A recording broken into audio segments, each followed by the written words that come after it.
ফজরের 2 রাকাত সুন্নাত এ পুরো দুনিয়া আর দুনিয়াতে যা কিছু আছে সব কিছুর চাইতে উত্তম।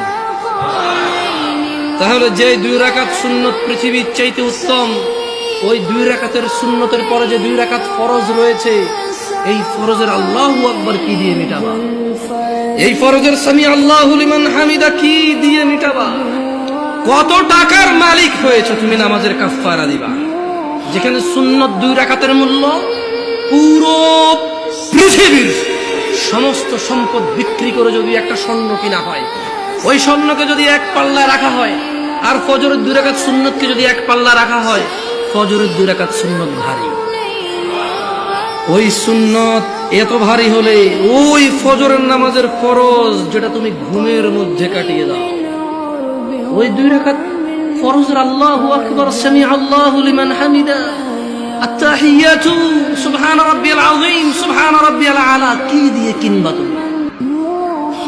কি কয় টাকার মালিক হয়েছে যে 2 রাকাত সুন্নতই পুরো পৃথিবীর চাইতে উত্তম?